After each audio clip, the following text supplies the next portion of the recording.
नित्यं भागवत सेवया भगवतीरुत्तम श्लोके भक्तिर्भवतीर्नष्टकी ओम अज्ञानतिमिरान्धस्य ज्ञानञ्जनशलाकया चक्षुरुन्मीलितं येन तस्मै श्रीगुरुवे नमः। श्रीचैतन्यमनोभीष्टं स्थापितं येन भूतले स्वयं रूप कदा मह्यं ददाति स्वपदान्तिकं। वन्देऽहं श्रीगुरो श्रीयुतपदकमलं श्रीगुरुं वैष्णवांश्च श्रीरूपं साग्रजातं सागररघुनाथान्वितं तं सजीवं साद्वैतं सावधूतं श्रीराधा कृष्ण पादान् सहगण ललिता श्री विशाखान्वितांश्च हे कृष्ण करुणा सिन्धु दीनबन्धु जगत्पते गोपेश गोपिकान्त राधाकान्त नमोस्तुते तप्त काञ्चन वृन्दावनेश्वरी वृषभानुसुते देवी प्रणमामि हरिप्रिये। वाञ्छाकल्पतरुभ्यश्च कृपा सिन्धुभ्येव च पतितानां पावनेभ्यो वैष्णवेभ्यो नमो नमः। जय श्री कृष्ण चैतन्य प्रभु नित्यानंद श्री अद्वैत शिवासादि गौर भक्तवृंद। हरे कृष्णा कृष्णा कृष्णा हरे हरे हरे राम राम राम हरे हरे। नमो विष्णुपादाय कृष्ण श्रीमते भक्ति वेदांत स्वामी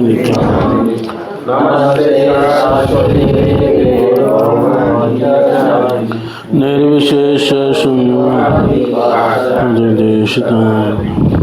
ग्रंथ श्रीमद् भागवतम स्कंद 1 अध्याय 9 श्लोक संख्या 42। तमिममहमजं शरीरभाजाम्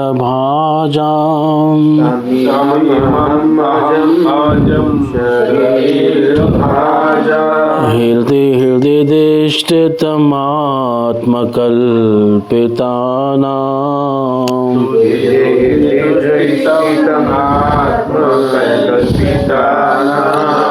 प्रतिदृशमेव नेकदार्कमेकम्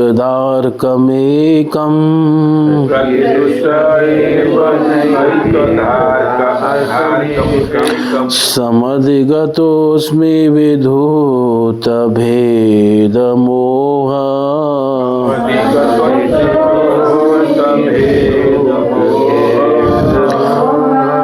तमिममहमजं शरीरभाजाम्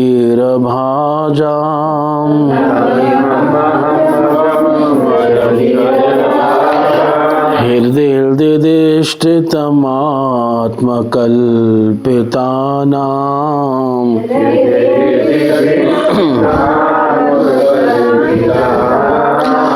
प्रतिदृशमेव नेकदार्कमेकम्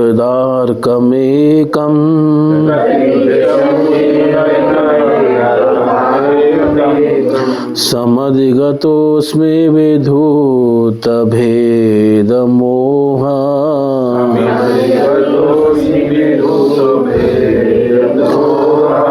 तमिममहमजं शरीरभाजाम्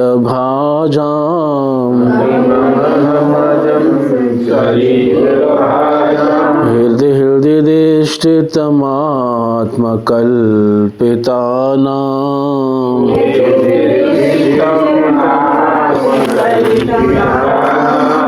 प्रतिदृशमेव नेकदार्कमेकम्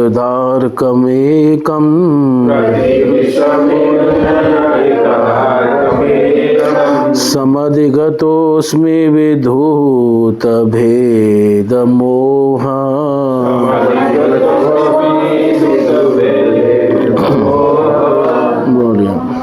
तमिममहमजं शरीरभाजाम्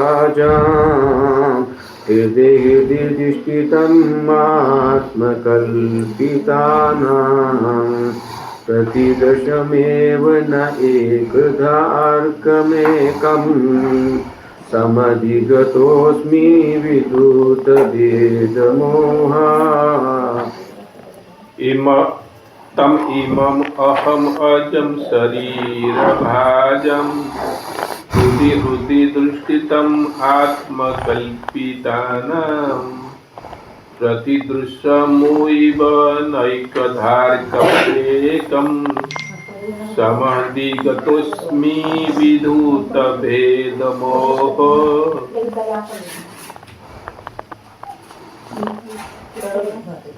तमैवाहमयं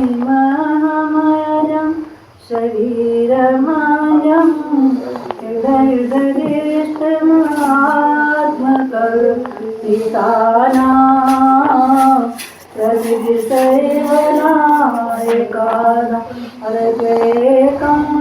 समधिगतोऽस्मि भूतभेदमोहा तम इम अहम अधम शरीरजं हृदय हृदय दृष्टम आत्मकल्पितानां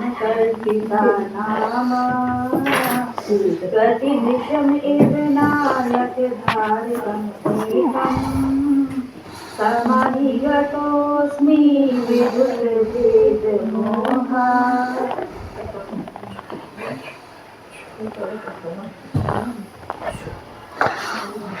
तो उसका शब्दार्थ अनुवाद और तात्पर्य जगत गुरु श्रील प्रभुपाद महाराज जी के द्वारा श्रील प्रभुपाद महाराज जी की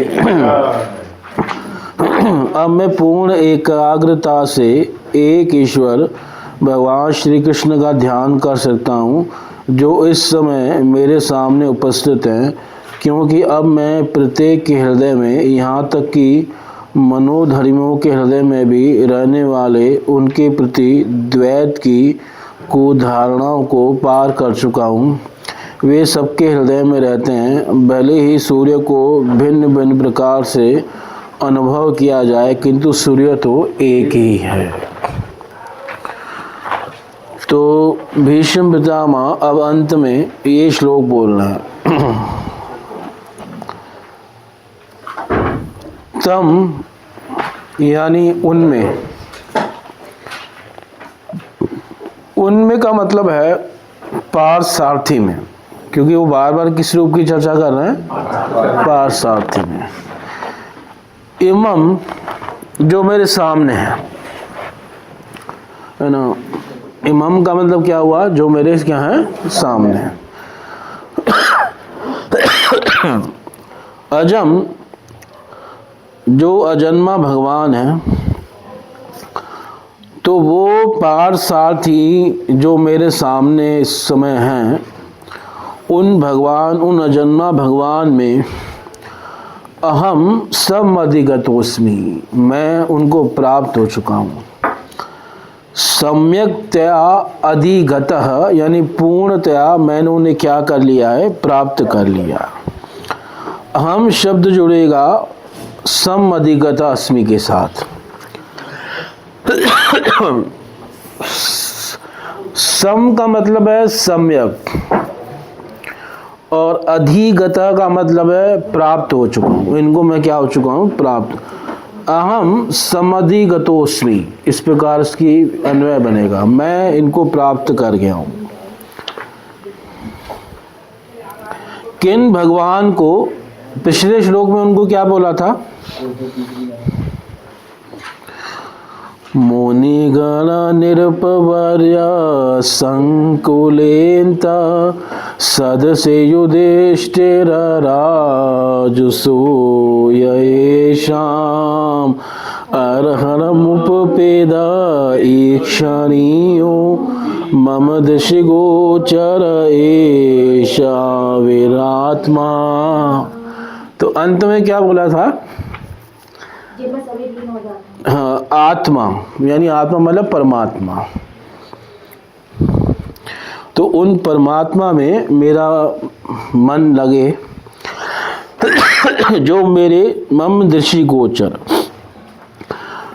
तो मान लो प्रश्न उठे कि भाई परमात्मा तो सर्वव्यापक होता है, सबके हृदय में होता है, और ये कृष्ण तो मध्यम आकार में आपके सामने हैं, तो ये परमात्मा कैसे हुए? तो तब कह रहे हैं कि यही जो कृष्ण है हृदय हृदय दिष्टितम, सबके हृदय में क्या है? स्थित है।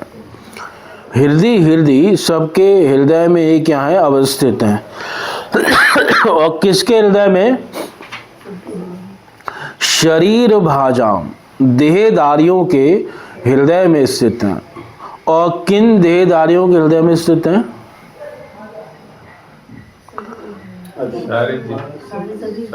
हाँ, सभी जीवों के। पर यहाँ पे एक शब्द है आत्मकल्पिता नाम, स्वयं रचिता नाम।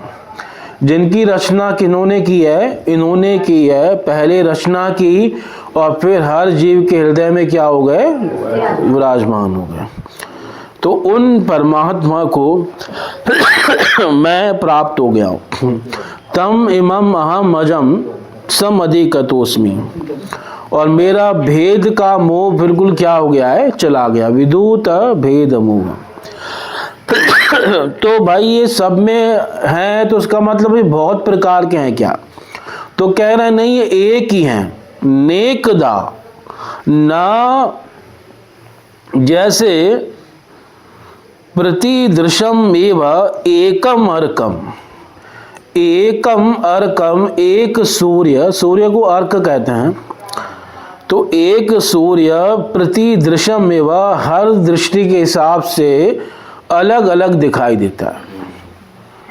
तो ऐसे परमात्मा सबके शरीरों के हिसाब से, सबके देहों के हिसाब से अलग अलग प्रतीत हो रहे हैं, पर वास्तव में वो क्या हैं? एक ही हैं। उनमें कोई भेद नहीं है।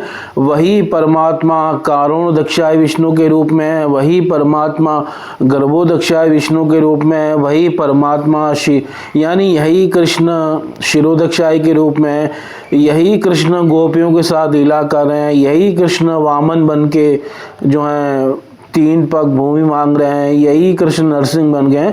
तो अब ऐसे कृष्ण को जो एक है मैं प्राप्त हो चुका हूं, और मेरा द्वैत का मोह क्या हो गया है? चला गया है कि ये अलग है, ये अलग है। ये विदूत भेद मोह, भेद का अज्ञान मेरा अब क्या हो चुका है? दूर हो चुका है। यही कृष्ण है जो सब जगह है, यही परमात्मा के रूप से हैं, यही ब्रह्म के रूप में है, यही भगवान के रूप में है, यही समस्त अवतारों के रूप में है, और मैं इनको अब प्राप्त कर चुका हूँ। जैसे एक सूर्य अनेक अनेक जगह पे अनेकों जैसा लगता है। जैसे सूर्य को आप, ये सूर्य के सामने आप कई सारे मटके रख दो, उनमें जल भर के रख दो, तो सब जगह सूर्य का प्रतिबिंब नजर आएगा कि नहीं आएगा? बहुत सारे कांच रख दो तो उसमें भी सूर्य का प्रतिबिंब नजर आएगा कि नहीं आएगा? तो उन उपाधियों के आधार पर हो सकता है सूर्य का प्रतिबिंब अलग अलग नजर आए, पर वास्तव में सूर्य क्या है? एक ही है। हो सकता है कृष्ण सबको अलग अलग नजर आ रहे हो, पर कृष्ण कैसे हैं? एक है। और इस समय मेरा ये भेद का मोह चला गया है, और मैं उन श्री कृष्ण को क्या कर चुका हूं? प्राप्त कर चुका हूं। सम अधिगतोस्मि विदूत भेद मोह, है ना? तम यानी यही परमात्मा रूप से ये सर्वव्यापक हैं। इसलिए तो कह रहे हैं हृदय हृदय दिष्टितम, सबके हृदय में स्थित है। ये मत समझना कि ये मेरे सामने है तो ये जो है केवल यहीं पे है, यही सबके हृदय में विराजमान है, यही क्या है? विभुत्व है इनके अंदर, यानी ये सर्वव्यापकत्व है।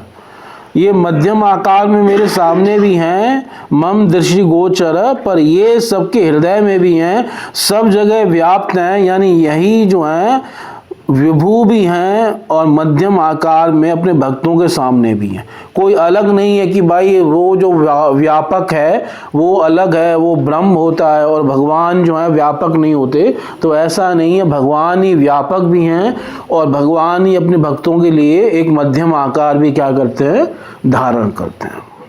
तो हाँ जी, जो यहाँ तक कि मानसिक संशयवादियों के हृदय मतलब इसको किस कॉन्टेक्स्ट में बोला गया कि जो अभी भी बिलीव नहीं कर रहे हैं कि भगवान कृष्ण सब कुछ है, हाँ। में लिया गया। कई लोग जो है ना निराकार को मानते हैं। निराकार ब्रह्म जो है वो सर्वव्यापक है, पर कृष्ण सर्वव्यापक नहीं हो सकते। वो तो मध्यम आकार के हैं, वो कैसे सर्वव्यापक हो जाएंगे भाई? वो तो देवकी ने गोद में उठाया हुआ है, यशोदा ने गोद में उठाया हुआ है। क्या पागलपन वाली बातें कर रहे हो? वो सामने है, देखो अर्जुन का रथ चला रहे हैं, है ना। ये इनकी लंबाई इतनी है, 7-8 फुट की लंबाई होगी ज़्यादा से ज़्यादा, और रथ पे आ गए हैं। ये कैसे सर्वव्यापक हो जाएंगे? तुम लोग कुछ भी बोल रहे हो। तो ये भीष्म पितामह अनुभव कर रहे हैं, नहीं, यही कृष्ण क्या है? सर्वव्यापक हैं। ये प्रत्येक हृदय में है। और अब मेरा ये मोह चला गया है, जो भेदभाव का ज्ञान था वो चला गया है। कैसे चला गया? इनकी कृपा से चला गया। तो अब मैं उनको क्या कर चुका हूँ? प्राप्त कर चुका हूँ, जो प्रत्येक के हृदय में स्थित है। ये है ना, इस प्रकार से शरीर भाजाम, और वो भी आत्मकल्पिताना, जिनकी रचना इन्होंने खुद की है, स्वयं सृष्टाना। तो वही है जो कई लोग ऐसे जो है मतलब कहने का भाव है कि जीव और ब्रह्म में, जीव और भगवान में भेद भी है और अभेद भी है, और दोनों तत्व नेचुरल हैं, स्वाभाविक हैं। कई बार लोग कहते हैं भेद औपाधिक है। जैसे शंकराचार्य के अनुयायी क्या कहते हैं? भेद औपाधिक है, व्यवहारिक है, और अभेद परमार्थिक है। वो है ना इन शब्दों से घुमाते हैं कि जो भेद लग रहा है वो तो औपाधिक है, औपाधिक या व्यवहारिक है। यानी व्यवहार की दृष्टि में कृष्ण और हम अलग अलग हैं, भगवान ब्रह्म और हम अलग अलग हैं जीव, पर परमार्थ की दृष्टि से एक है सब। परमार्थ और व्यवहार समझ में आता है? व्यवहार मतलब कि हम तो यूजुअली हम हाँ, व्यवहार कर रहे हैं। देखो भाई, हम अभी अलग अलग हैं, पर अंततः देखा जाए हम सब एक ही हैं, है ना। उसको कहते हैं परमार्थ में हम एक हैं, और व्यवहार में हम सब क्या हैं? अलग अलग। तो ऐसा है क्या? है ना। हम परमार्थ में और व्यवहार में दोनों में ही अलग अलग भी हैं, और दोनों में ही क्या हैं? एक भी हैं। और इसी को हम लोग क्या कहते हैं? भेदा भेद। और उसके साथ क्या लगाते हैं विशेषण? अचिंत्य भेदा। नहीं, इनकंसीवेबल नहीं, ये गलत व्याख्या है।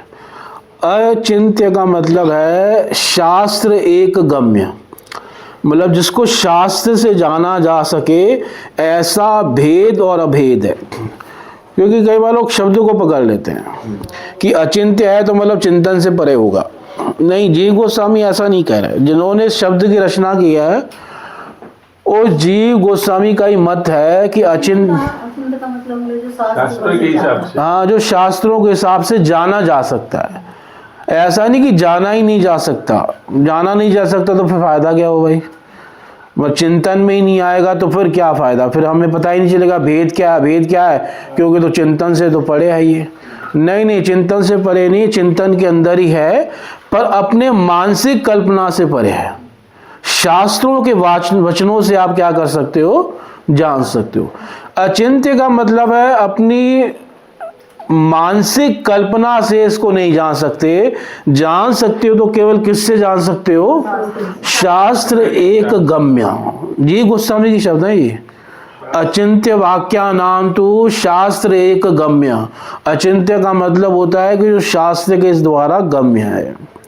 इसलिए भेद भी शास्त्र से जानोगे और अभेद भी किससे जानोगे? शास्त्र से जानोगे। तो हमारा व्यवहार में तो भेद है, परमार्थ में भी भेद है।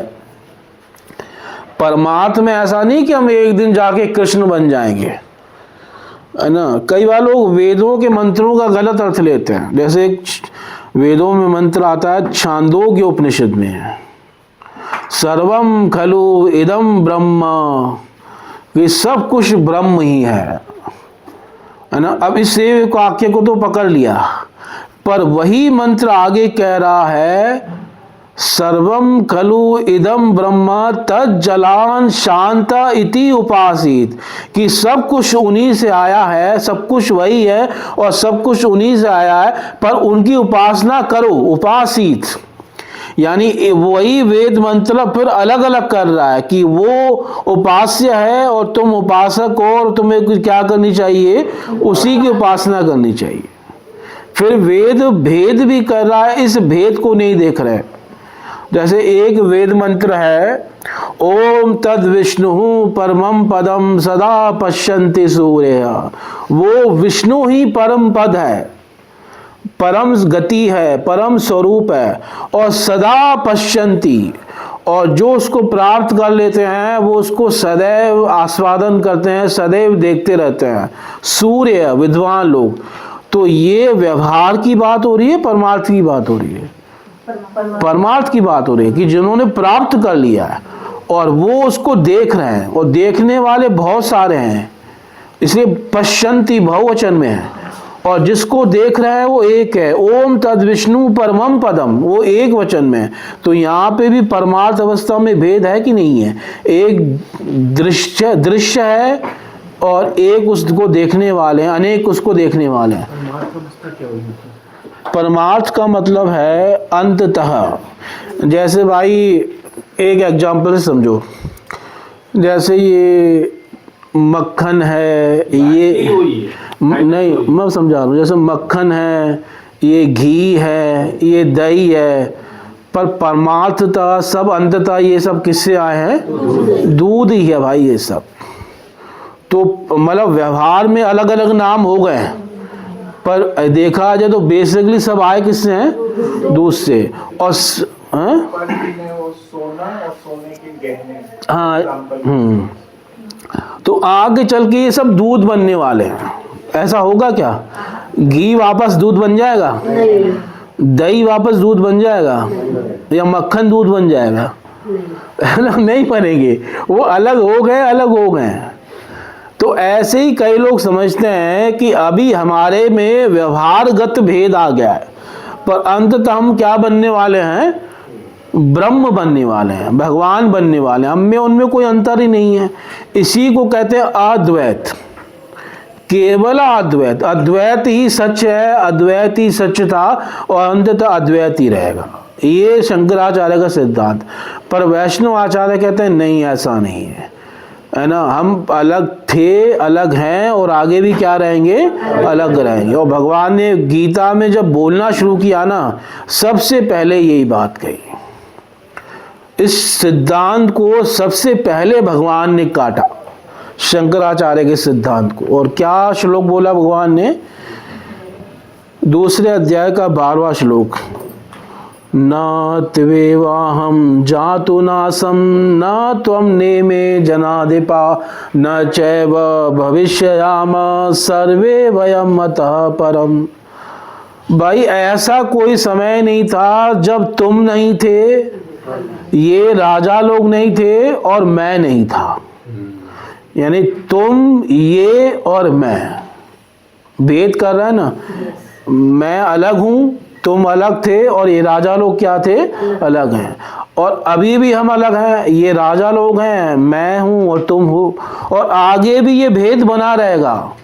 भविष्याम सर्वे वयमतः परम, हम साहब आगे भी ऐसा रहेगा। ये नहीं कह रहे कि आगे ये राजा मुझे प्राप्त कर लेंगे तो फिर मेरा ही स्वरूप बन जाएंगे और तुम और मैं भी एक होने वाले हैं, ऐसा नहीं कहा। सबसे पहले ये बात कही। और अब शंकराचार्य क्या करे भाई, उनका सिद्धांत तो पहले श्लोक में कट गया। तो उन्होंने एक युक्ति निकाली है ना, एक भाई अपने सिद्धांत को तो बचाना है ना, तो कुछ न कुछ तो चालाकी करनी पड़ेगी। तो उन्होंने एक सूत्र बना दिया है ना, कह रहे हैं कि इमं बहुवचनम देह भेदानुवृत्या बहुवचनम न तो आत्म भेदाभिप्रायण। यहाँ जो भगवान बहुवचन का प्रयोग कर रहे हैं, मैं तुम और ये, एक नहीं ना, बहुवचन है। तो बहुवचनम देह भेदाभिप्रायण, ये देह के हिसाब से अभी भेद है, ना तो आत्मा भेद अभिप्रायन, आत्मा के हिसाब से भेद नहीं है, आत्मा के हिसाब से तो एक एक है। अब बताओ भगवान यहाँ गीता में आत्मा की बात कर रहे हैं कि देह की बात कर रहे हैं? है ना, आत्मा की बात कर रहे हैं। सब अलग अलग है। हाँ, भगवान आत्मा की बात कर रहे हैं ना, क्योंकि अगर भगवान देह की बात कर रहे होते तो अगले श्लोक में अर्जुन को 13वें श्लोक में क्या कहा? देहिनो अस्मिन् यथा देहे कौमारम यौवनम जरा तथा देहांतर प्राप्ति धीरस्तत्र न मुह्यति। मतलब कह रहे हैं कि आत्मा बदलता रहता है देह को, वर्तमान शरीर में भी कुमार अवस्था का शरीर छोड़ के पौगंड अवस्था में जाता है, पौगंड अवस्था का शरीर छोड़ के किशोर अवस्था में जाता है, फिर वो छोड़ के युवा में, फिर वृद्ध अवस्था में। तो ये शरीर तो यहीं बदल रहा है। ऐसे ही एक बार पूरा शरीर बदल के नए शरीर को धारण करेगा तो धीर लोग इसमें मोहित नहीं होते। तो भगवान पूरा ज्ञान आत्मा का दे रहे हैं और वो व्याख्या कर रहे हैं कि ये भेद भगवान किसका बता रहे हैं? शरीर का बता रहे हैं। मतलब हद होती है कोई पागल बनाने वाली बात की भी। एक इसका ऐसे भी कर सकते हैं कि जब शरीर जल जाता है उसके बाद अगर इवन फादर से बेटे का भी जन्म हुआ है तो भी वो आइडेंटिकल नहीं रहता। हाँ, नहीं रहता। इंप्रेशन भी आइडेंटिकल नहीं रहता, तो वो तो शरीर जब बात हो रही है वो आइडेंटिकल कैसे हो? शरीर में भी देखा जाए तो भेद है और आत्मा में भी देखा जाए तो क्या है? भेद है। आत्मा भी सबका क्या है? अलग अलग है। तो वही कह रहे हैं मेरा वो भेद का मोह खत्म हो गया है। जो लोग अलग अलग मानते हैं, यहाँ पे जो भीष्म पिता का भेद खत्म हुआ है वो ये खत्म हुआ है कि जो कृष्ण को अलग अलग मान रहे हैं, कह रहे हैं वो सब कृष्ण एक ही हैं, सबके हृदय में यही वास कर रहे हैं, है ना। जो उपाधिगत भेद है, मतलब ये अलग शरीर है, ये अलग शरीर है, तो ऐसे भेद खत्म होकर मैं इन एक कृष्ण को प्राप्त हो गया हूँ। जो एक सूर्य सबके जो है सबकी दृष्टि में अलग अलग लगता है, पर वास्तव में सूर्य एक ही है, कहने का भाव ये। तो इस प्रकार से परमात्मा और जीव में भेद भी है कई चीज़ों में, और कई चीज़ों में क्या है? अभेद है। इसलिए भेदाभेद, इसलिए स्वाभाविक भेदाभेद कहा। नेचुरल भेद और अभेद है, दोनों चीज नेचुरल है और दोनों चीजें स्वाभाविक हैं। चक्रवर्ती पाद जी लिखते हैं कि भाई आप कभी भी मेरे लिए नहीं कह रहे, मान लो कृष्ण कहें, भीष्म पितामह से कह रहे हैं कि कभी भी आपने ये नहीं कहा कि तुम में प्रेम चाहिए। जो मैं सामने खड़ा हूं तुम्हारे, मुझ में प्रेम की बात तो तुमने कभी मांगी नहीं। यानी कभी भी आपने युष्मत शब्द का प्रयोग नहीं किया। उनमें मेरी रति हो, उनमें मेरा प्रेम हो, ये शब्दों का प्रयोग किया। अगर भीष्म पितामह के वचनों को देखो तो भीष्म पितामह क्या कह रहे हैं? यही कह रहे हैं ना। देखो मैं बता रहा हूँ कौन कौन से श्लोक में क्या कह रहे हैं ना। मतलब ये प्रार्थना शुरू हुई 32 से, तो सबसे पहले 33वें में कह रहे हैं विजय सखे रति रस्तु में, कि विजय की सखा में मेरी रति हो। किसमें रति हो? भगवान कृष्ण में। ये नहीं कह रहे कि आप में मेरी रति हो, ठीक है। फिर जो है जिनको मैंने अपने बाणों से भेज दिया उन कृष्ण में मेरी रति हो, मेरा प्रेम हो। 34वें में कह रहे हैं, मतलब आप में हो ऐसा नहीं कह रहे हैं, मतलब स करके बोल रहे हैं, त्वम करके नहीं बोल रहे कि तुम में, आप में, युष्मत, है ना, ऐसे नहीं कह रहे। जो सामने है उसके सामने कैसे बात की जाती है? आप में प्रेम हो, है ना। नहीं नहीं, वो जो आप है ना वो हैं उनमें मेरा प्रेम हो, ऐसे थोड़ी बात की जाती है। तो जो भगवान के भक्त होते हैं, जैसे अलग अलग स्वरूपों से अलग अलग प्रेम हो जाता है ना, जिसमें पितामह प्रेम पार्थसारथी से प्रेम है। हाँ, जैसे फिर कह रहे हैं 35वें श्लोक में पार्थ सके रतिर ममास्तु, कि पार्थ के सखा में मेरी क्या हो?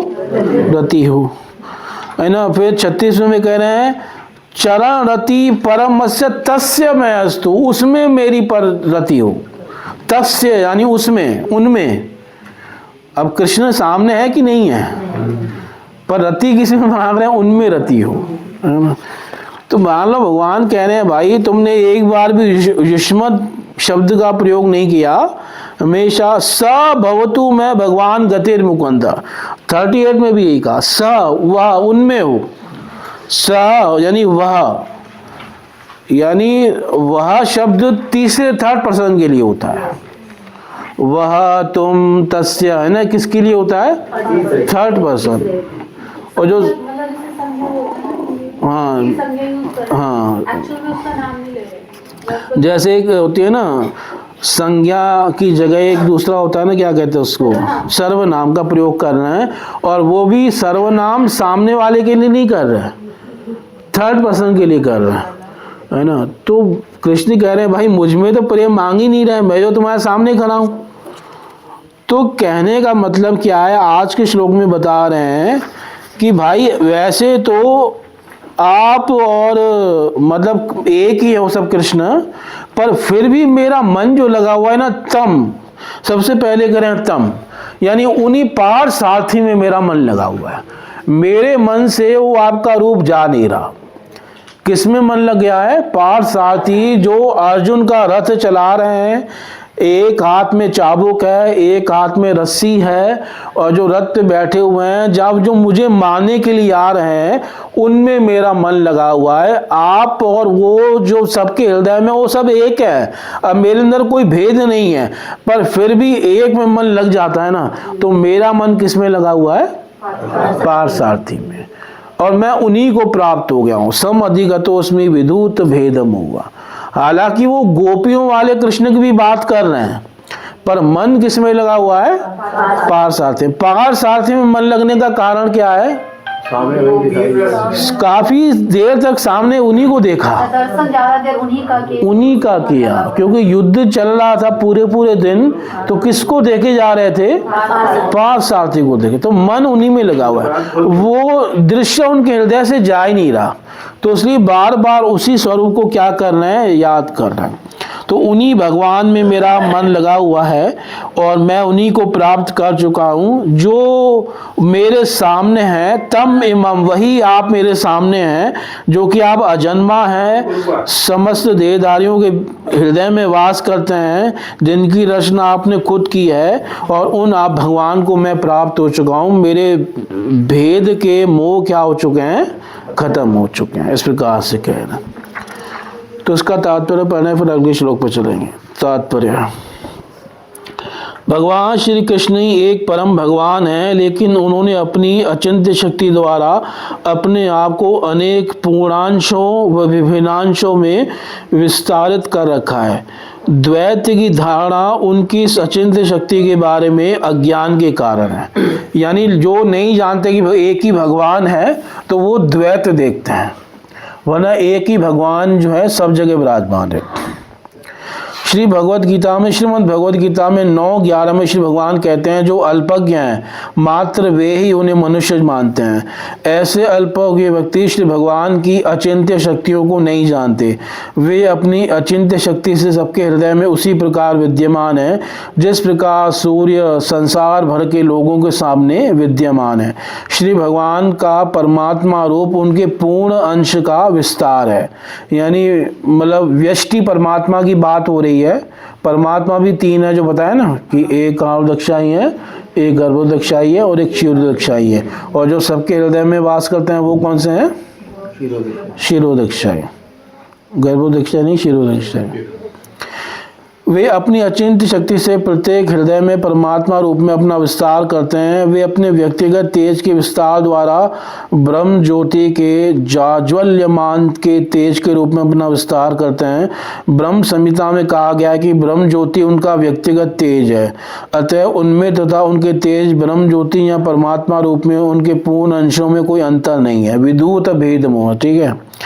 अल्पज्ञानी लोग, जिसने इस तथ्य का पता नहीं है, वे ब्रह्म ज्योति तथा परमात्मा को भगवान श्री कृष्ण से भिन्न समझते हैं। भीष्मदेव के मन से द्वैत की यह कुधारणा पूर्ण रूप से मिट चुकी है, और वे अब संतुष्ट हैं कि भगवान श्री कृष्ण ही हैं। कि भगवान श्री कृष्ण ही हैं जो सब कुछ है, यह अनुभूति महात्माओं या भक्तों को प्राप्त होती है। जैसा कि श्रीमद् भगवद गीता में 7:19 में कहा गया है कि वासुदेव ही सर्वे सर्वा है। बड़ा फेमस श्लोक है, वासुदेव सर्वमिति स महात्मा सुदुर्लभ। और वासुदेव के बिना किसी का कोई अस्तित्व नहीं है। श्री वासुदेव या भगवान श्री कृष्ण ही आदि परम पुरुष हैं, जिसकी पुष्टि अब भीष्मदेव द्वारा हो रही है। भीष्मदेव 12 महाजनों में से एक हैं। अतएव नव जिज्ञासुओं तथा शुद्ध भक्त दोनों को समान रूप से उनके चरण चिन्हों का अनुसरण करने का प्रयास करना चाहिए। भक्ति मार्ग के लिए यही विधि है। यानी सीखना है तो किससे सीखो? महाजनों से सीखो, उनके आदर्श से चलो। भीष्मदेव के आराध्य पार्थ सारथी रूप में भगवान श्री कृष्ण हैं और वही श्री कृष्ण वृंदावन में गोपियों के सर्वाधिक मनोहर श्याम सुंदर हैं। कभी कभी अल्पज्ञ अध्येता गलती से यह सोचते हैं कि वृंदावन के कृष्ण तथा कुरुक्षेत्र के युद्ध वाले कृष्ण पृथक पृथक व्यक्तित्व हैं, मतलब अलग अलग हैं। लेकिन भीष्मदेव के मन में से यह भ्रांति पूर्ण रूप से दूर हो चुकी है, इसलिए उन्होंने सबको एक करके बताया। इसलिए उन्होंने उन कृष्ण की भी चर्चा की जो गोपियों के साथ क्या कर रहे हैं? रास कर रहे हैं। इसलिए मैंने कहा था ना उस दिन कि कई लोग कहते हैं कि भाई हमें तो महाभारत वाले कृष्ण चाहिए, वो आदर्श व्यक्ति है, भागवत वाले कृष्ण नहीं चाहिए। तो ऐसे मूर्ख लोग हैं। पर भीष्म पितामह ये भेद नहीं कर रहे, वो एक ही मान रहे हैं। तो यहाँ तक कि निर्विशेषवादियों के लक्ष्य निराकार ज्योति के रूप में भगवान श्री कृष्ण ही हैं और योगियों के लक्ष्य परमात्मा भी भगवान श्री कृष्ण हैं। अतः भगवान श्री कृष्ण ब्रह्म ज्योति तथा अंतर्यामी परमात्मा दोनों ही हैं। लेकिन ब्रह्म ज्योति और परमात्मा भगवान श्री कृष्ण का पूर्ण प्रतिनिधित्व नहीं करते। भगवान श्री कृष्ण में ब्रह्म ज्योति व परमात्मा दोनों हैं, लेकिन ब्रह्म ज्योति या परमात्मा में न तो भगवान श्री कृष्ण होते हैं न भगवान श्री कृष्ण के मधुर संबंध। अपने साकार रूप में भगवान श्री कृष्ण पार्थ सारथी तथा वृंदावन के श्याम सुंदर दोनों ही हैं, लेकिन निराकार पक्ष में वे न तो ब्रह्म ज्योति में है न ही परमात्मा में। भीष्मदेव जैसे महात्मा भगवान श्री कृष्ण के विभिन्न स्वरूपों का अनुभव कर सकते थे। अतएव भगवान श्री कृष्ण को समस्त स्वरूपों का उद्गम जानकर एकाग्रता से उन्हीं की पूजा करते हैं कि वही कृष्ण सब जगह है और मैं उन्हीं को प्राप्त हो गया हूँ, उन्हीं की पूजा कर रहा हूँ। इस प्रकार से वो कह रहे हैं। दो सेंटेंस का मतलब ब्रह्म ज्योति या परमात्मा में ना तो भगवान कृष्ण होते हैं ना भगवान के मधुर संबंध। और नीचे भी लिखते हैं पार्थ सारथी का बंधन दोनों ही हैं, लेकिन निराकार पक्ष में ना तो ब्रह्म ज्योति में ना परमात्मा में। हाँ, परमात्मा में कृष्ण नहीं है, ब्रह्म ज्योति में नहीं है, इसको कैसे समझें? मतलब परमात्मा में कृष्ण का पूर्ण स्वरूप नहीं है, मतलब लीला आदि का आस्वादन परमात्मा से नहीं होगा और रूप का हो जाएगा, पर लीला आदि का संबंध आदि का आस्वादन किससे नहीं होगा? परमात्मा से नहीं होगा। इसलिए पूर्ण अभिव्यक्ति नहीं है परमात्मा भी कृष्ण की। और इसी प्रकार ब्रह्म ज्योति भी जो है उसमें रूप का भी दर्शन नहीं होगा, वो केवल ज्योति है। तो न उसमें लीला है, न रूप है, न माधुर्य है, न संबंध है, न कृपा आदि गुण हैं। तो ब्रह्म ज्योति में भी वो कृष्ण का स्वरूप है, लेकिन उस स्वरूप में पूर्ण भगवान की अभिव्यक्ति नहीं है। केवल एक अभिव्यक्ति है एक पक्ष की कि वो सत्ता मात्र है ब्रह्म, और साथ में वो जो हैं कुछ आनंद मात्र है, पर पूर्ण आनंद भी नहीं है और पूर्ण जो है कृपा आदि ये गुण भी ब्रह्म में नहीं प्रकट होते। तो आंशिक अभिव्यक्ति भगवान की प्रकट होती है ब्रह्म में और आंशिक अभिव्यक्ति भगवान की प्रकट होती है परमात्मा में। तो इसलिए पूर्ण अभिव्यक्ति नहीं प्रकट होती। आपने एक एग्जाम्पल से समझाया थे कि एक ही व्यक्ति है और अलग अलग ड्रेस में ऑफिस जाता है, वो माता पिता भी है, वो पति भी है। तो मान लीजिए जो व्यक्ति है तो ऐसा तो नहीं है कि उसका पावर कम हो गया वहाँ जाके, दूसरे पद पे हो गए हैं। एज ए फादर उनका पावर ज्यादा है, एज ए हस्बैंड उनका पावर कम हो गया, ऐसा तो नहीं होना चाहिए। नहीं, यहाँ पे फादर उसकी बात नहीं है ना, यहाँ पे है जैसे वो ऑफिस में बैठा हुआ है तो ऑफिस में उसकी पावर अलग है। मतलब वो वहाँ पे जो उसके कार्य होंगे वो अलग होंगे, व्यक्ति वही है, पर वही जब घर में आएगा तो उसके साथ किसी के साथ घनिष्ठ संबंध बनाना हो तो संबंध घर में बनेगा या ऑफिस में बनेगा? मतलब घर में बनेगा ना, ऑफिस में एक मर्यादा होगी, है ना, एक शिष्टाचार होगा, है ना। ऑफिस में आपको उसका ऐश्वर्य दिखाई देगा, पर उसके साथ जो एक संबंध है प्रेम का, माधुर्य का, वो कहाँ बनेगा? घर में बनेगा। तो परमात्मा स्वरूप मतलब भगवान का ऑफिस का स्वरूप है, वहाँ वो बॉस है, वो सबके हिसाब किताब करते हैं, न्याय करते हैं। पर अगर भगवान के साथ अपना संबंध बनाना है ना, निजी रिलेशन बनाना है ना, अपना प्रेम करना है और उनके नज़दीक जाना है, तो फिर उनके घर में जाना होगा, तो वो भगवान है। तो इस प्रकार ये अंतर है तो परमात्मा में और भगवान में। ठीक है, तो अब अगले श्लोक पे चलते हैं। जगह पे लिखा था कि ब्रह्म ज्योति जो आती है भगवान के शरीर की जो फलसन से वहाँ से हाँ। एक जगह पे लिखा था जो ब्रह्म लोक है वहाँ उन लोकों से आती है, तो ये एक्चुअल में किससे आती है? नहीं, ब्रह्म लोक से परे है ब्रह्म ज्योति। ब्रह्म लोक जो है वो तो इस संसार के ऊपर का लोक है, भौतिक जगत है।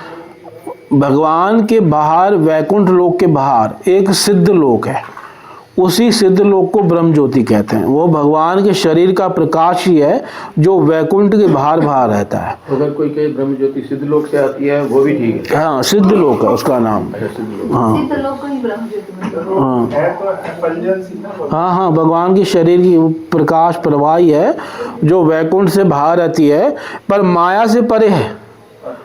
ये मत समझना कि वो माया में है। जो ब्रह्म ज्योति को प्राप्त हो गया वो भी माया से क्या हो गया? परे हो गया, छूट गया। वो संसार से परे, माया से परे। पर ब्रह्मा का लोक माया के अंडर में है। अगर कोई ब्रह्मा के लोक में चला गया तो वो माया से परे नहीं हुआ, क्योंकि वो अभी कहाँ पे है? माया में ही है। ये सिद्ध लोक में कौन रहता है? जो ज्ञानी है, सिद्ध ब्रह्म को प्राप्त कर चुके हैं, वो रहते हैं। ठीक है, अब आगे सूतवाच कृष्ण एवं भगवती मनोवाग दृष्टिवृत्ति भी आत्मनि आत्मानम आवेश सो अंत श्वासोपारमत। श्रील सूत गोस्वामी ने कहा, इस प्रकार भीष्मदेव ने मन, वाणी तथा दृष्टि कारों से अपने आप को परमात्मा अर्थात पूर्ण पुरुषोत्तम भगवान श्री कृष्ण में लीन कर दिया और शांत हो गए तथा उनकी श्वास रुक गई। तो इस प्रकार से देखो, मतलब आगे के श्लोक में एक शब्द आएगा, संपद्यमानम आज्ञाय भीष्मम ब्रह्मणि निष्कले, कि निष्कले कलाओं से रहित ब्रह्म को प्राप्त कर गए। संपद्यमान, ब्रह्म में लीन हो गए। तो कोई ये समझे कि भीष्म पितामह ब्रह्म में लीन हो गए, तो ये गलत व्याख्या मत करना, क्योंकि शुरुआत कहाँ से हुई है और अंत कहाँ पे हो रहा है इसको देखना। शुरुआत कहाँ से हुई है? हाँ, शुरुआत हुई है उससे पहले भी, कि मैं ये जो श्री कृष्ण है चतुर्भुज, इनमें अपना क्या लगा रहा हूँ? मेरे ध्यान के विषय है। ये कहा था ना सबसे पहले। हाँ, भगवान के रूप में ध्यान लगा रहा हूँ, है ना। 30वें श्लोक में तदोपसंध्यत ग्रह सहस्त्री विमुक्त संगम मनादि पुरुषे कृष्णे लसत पीत पटे चतुर्भुजे पुरे स्थित मीलित दृग व्यधार्यत। तो इन चतुर्भुज में मैं अपने ध्यान लगा रहा हूँ। फिर अंत में सूत जी के वचन क्या है? कृष्णे एवं भगवती, भगवान श्री कृष्ण में उनका मन लगा है, वाणी लगी है और दृष्टि लगी हुई है। कहीं भी ब्रह्म का नाम आया? तो फिर ब्रह्म को कैसे प्राप्त कर लेंगे? और यहाँ कहीं उन्होंने मांगा कि मुझे मुक्ति कर दो, तो फिर मुक्त कैसे हो जाएंगे ब्रह्म को प्राप्त करके? तो इसका मतलब ब्रह्म को प्राप्त हो गया, मतलब श्री कृष्ण को ही क्या हुए हैं? वो प्राप्त हुए हैं। ये ब्रह्म परक व्याख्या नहीं करनी, क्योंकि मूल से इसका विरोध हो रहा है। क्यों विरोध हो रहा है? क्योंकि शुरुआत उपक्रम भी इससे नहीं हुआ और उपसंहार भी इससे नहीं हुआ, और अभ्यास भी बारंबार किसका हुआ है? पार्थसारथी का। तो शास्त्र की शुरुआत जहाँ से हो, शास्त्र खत्म जहाँ पे हो, और शास्त्र का अभ्यास जहाँ पे हो, वही शास्त्र का मूल विषय होता है। आपने 3 शब्द का उपयोग किया, वो दोबारा से बोलिए। उपक्रम, उपक्रम यानी शुरुआत, उपसंहार यानी जहाँ खत्म, और अभ्यास बारंबार जो रिपीट हुई है बात, वही शास्त्र का मूल विषय होता है। जैसे गीता की शुरुआत कहाँ से हुई? उपक्रम, उपसंहार और क्या बताया? अभ्यास, रिपीटेशन। गीता की शुरुआत कहाँ से हुई? नहीं, गीता की शुरुआत हुई जहाँ अर्जुन ने शरण ली, दूसरे अध्याय के 7वें श्लोक में। कार्पण्य दोषोपहत स्वभाव पृच्छामि त्वाम धर्म सम्मूढ़ चेता यश्रेष्या निश्चितम ब्रूहि तन्मे शिष्यस्तेयं शाधि माम त्वाम प्रपन्नम। मैं आपके प्रपन्न हूँ। तब भगवान ने उपदेश शुरू किया है, उससे पहले भगवान ने उपदेश नहीं शुरू किया। जब अर्जुन ने शरणागति, यानी गीता की शुरुआत हुई है अर्जुन की शरणागति, यानी शुरुआत हुई शरणागति से, और समाप्ति कहाँ पे हो रही है? सर्वधर्मान परित्यज्य मामेकं शरणं व्रज अहम त्वां सर्व पापेभ्यो मोक्षयिष्यामि मा शुच। और अभ्यास किसका हो रहा है? उसी भगवान की भक्ति का अभ्यास हो रहा है बारंबार। अगर 12वां अध्याय पढ़ो, 4था अध्याय पढ़ो, 11वां अध्याय पढ़ो, भक्ति का ही बारंबार वर्णन हो रहा है। अब शरणागति का ही विषय मूल गीता में। अब कोई गीता की व्याख्या करे और कहे कि गीता में तो कर्म का वर्णन हुआ है, तो भाई कर्म का वर्णन हुआ है, पर कर्म का मतलब कर्म मूल नहीं है गीता में। गीता का मूल क्या होगा? शरणागति, भक्ति, ये मूल होगा। क्योंकि जहाँ से शुरुआत हो रही है, जहाँ समाप्ति हो रही है, और जहाँ क्या हो रहा है, जिसका बारंबार अभ्यास हो रहा है, वो उस ग्रंथ का विषय होता है। तो ऐसे ही यहाँ पे बारंबार उन्होंने क्या मांगा? पार्थ सारथी में मेरी रति हो। और शुरुआत भी किससे की? कृष्ण से की। और अंत में सूत गोस्वामी भी क्या कह रहे हैं कि कृष्ण एवं भगवती, कि भगवान कृष्ण में ही उनका मन भी लगा था, उनकी वाणी भी लगी थी, और उनकी दृष्टि भी लगी थी। मतलब कितना बड़ा सौभाग्य है ये भाई। किसी का मन लग सकता है, किसी की वाणी लग सकती है, पर दृष्टि लगी हो ऐसा नहीं। क्योंकि दृष्टि तो उसी की लगेगी जिसके सामने कौन हो? कृष्ण हो। क्योंकि जो कृष्ण के सामने शरीर छोड़ेगा, दृष्टि उसी की लगेगी, वरना क्या लग सकता है? मन और वाणी लग सकती है। तो ऐसे कम लोग हैं बहुत जिन्होंने भगवान के सामने शरीर का त्याग किया। मुझे तो बस 2 ही व्यक्ति याद आ रहे हैं। एक तो जो है आपके हरिदास ठाकुर नामाचार्य, उन्होंने चैतन्य महाप्रभु की गोदी में शरीर छोड़ा, और एक जटायु है ना, जो भगवान राम के गोदी में अपना शरीर क्या कर रहा है? छोड़ रहा है। और एक ये भीष्म पितामह है ना। इनके सामने 2 ही एग्जाम्पल हैं, और कोई ऐसा एग्जाम्पल नहीं है जो भगवान के सामने क्या छोड़ रहा है। तो इन लोगों का कह सकते हैं कि मन, वाणी और दृष्टि क्या है? लगी हुई है। बाकी सबका कह सकते हैं कि मन और वाणी क्या है? लगी हुई है, पर दृष्टि में भगवान नहीं है।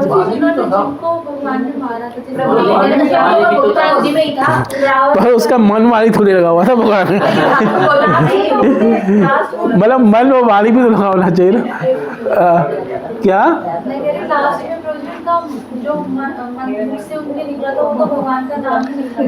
हाँ, मतलब उन्होंने भगवान की स्तुति करके अपना शरीर छोड़ दिया।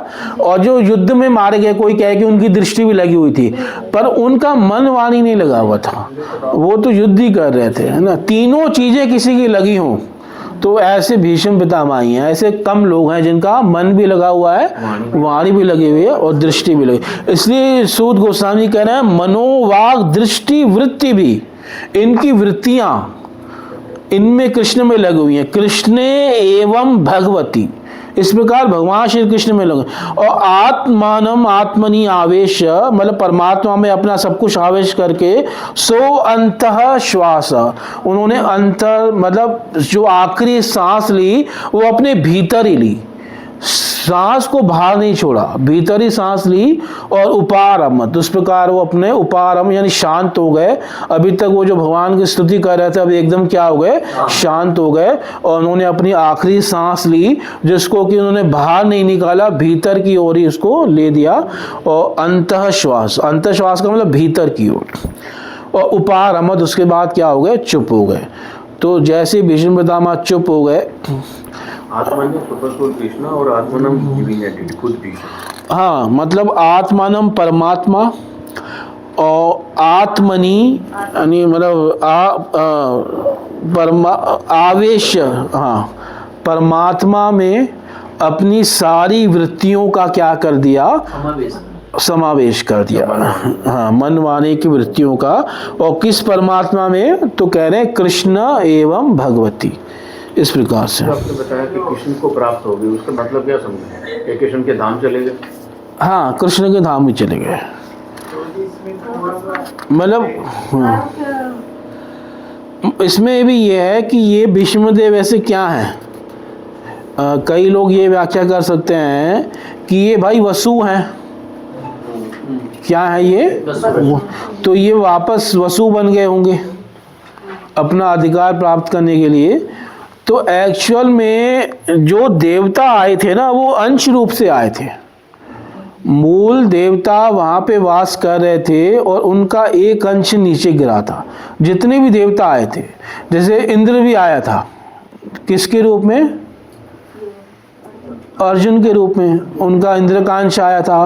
पवन देवता का भी अंश आया था भीम के रूप में, क्योंकि ये बात कही थी ब्रह्मा ने कि भगवान कृष्ण यदुवंश में अवतार लेने वाले हैं, तो अंश रूप से तुम सब भी अवतार लो, देव उनकी सहायता करो। देवताओं को ब्रह्मा ने कहा, तो देवता पूर्ण रूप से नहीं, अंश रूप से। तो ऐसे ही वसु आदि जो गिरे थे, श्राप उनका भाना था, जो नीचे आए थे, तो वो भी अंश रूप से आए थे।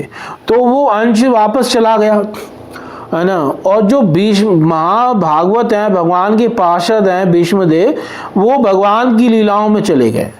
और जब भगवान कृष्ण दोबारा अवतार लेंगे तो फिर से वापस आके भगवान के साथ क्या करेंगे, लीला करेंगे। ये पार्थसारथी की हमेशा भाव में रहते हैं, तो फिर से पार्थसारथी के सामने अभी भी वो जो चले गए, तो वो भी वो वहाँ पे भीष्म पितामह के रूप में ही भगवान के पास लीला में। हाँ, इस प्रकार से। जो वहाँ पर पांडव जो गए थे, वहाँ पे जो भीष्म पितामह ने शिक्षा देने के लिए, वो यही शिक्षा देनी थी कि भगवान है, इसी के बारे में उनको समझना था। नहीं, उनको काफ़ी लंबी शिक्षा दी है, वो यहाँ पे नहीं लिखी, वो महाभारत में लिखी है।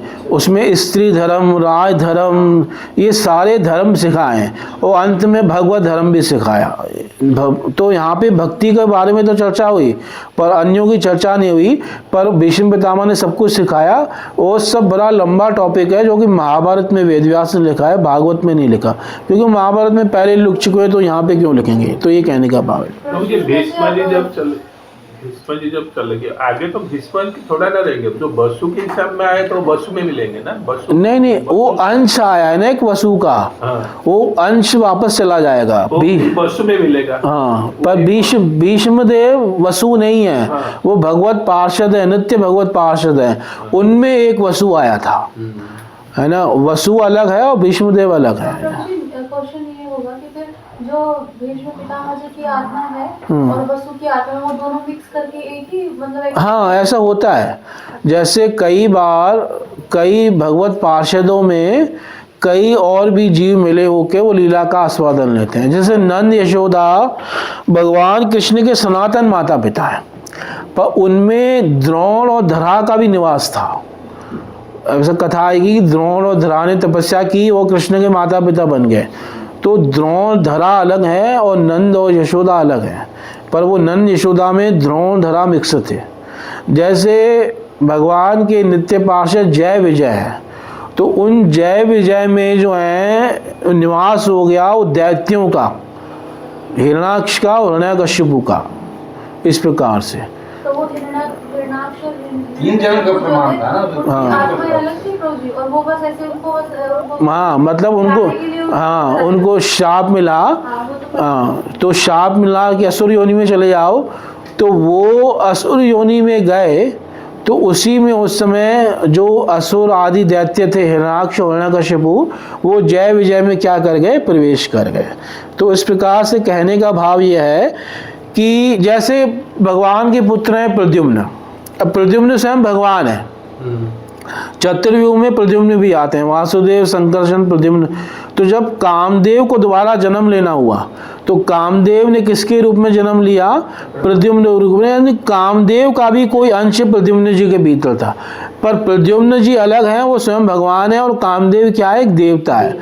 और जब मौसल लीला हुई तो जो अलग अलग हुए तो कामदेव वापस चले गए अपने स्वर्गलोक में और प्रद्युम्न जी अपनी लीला में चले गए इस प्रकार। जैसे पांडवों का भी है ना, हाँ। स्वर्ग में चले गए थे फिर तो शरीर मतलब हाँ, इस तरह मतलब भगवत पार्षदों का होता है। वो तो मतलब देवता ही थे इसलिए वो देवताओं का अंश देवताओं में वापस चला गया और भगवत पार्षद भगवान के नित्य धाम में चले गए। सर, एक शरीर में दो हाँ हाँ हाँ हाँ, आ सकते, बिल्कुल आ सकता है। हमारे साथ ऐसा नहीं हो सकता, पर भगवान के लीला परिकरों के साथ ऐसा हो सकता है। भूत आ जाता है। हाँ, सही कहा, हमारे भीतर भी कई बार हो जाता है ना। कई बार एक ऐसी बीमारी भी है कि एक ही मनुष्य को कई पर्सनैलिटियाँ अलग अलग हो जाती हैं। हाँ, डिसऑर्डर है ना, सही कहा माता ने। कई वो कभी अपने आप कुछ मान रहा है, कभी कुछ मान रहा है। कई बार ऐसे 13 पर्सनैलिटियाँ किसी में आई है ना, वो अलग अलग कार्य करे उस समय और अपने आप को वैसा मान रहा है। तो ये तो चलो बीमारी है, पर हकीकत में भगवत पार्षदों में भगवान की लीलाओं में ऐसा होता है। ठीक है, हरे कृष्ण। इसका तात्पर्य फिर कल पढ़ेंगे। हरे कृष्ण। और इंसानों में क्रोध जैसे वो माता जी ने कहा भूत वाली आता है, ये सच में हो जाता है ऐसे? हाँ, हो जाता है, बिल्कुल हो जाता है। दूसरे आत्मा आ जाती है।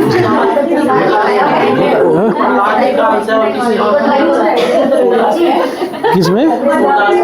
सूरदास में? हाँ, हो सकता है। कल वाले श्लोक के कहने में था, मानववाद का विचार भगवान श्री कृष्ण पे लागू नहीं होता। इसका क्या मतलब? वो भगवान है ना, तो मानवता से ऊपर है वो, तो वो विचार इन पे लागू नहीं होगा। हाँ।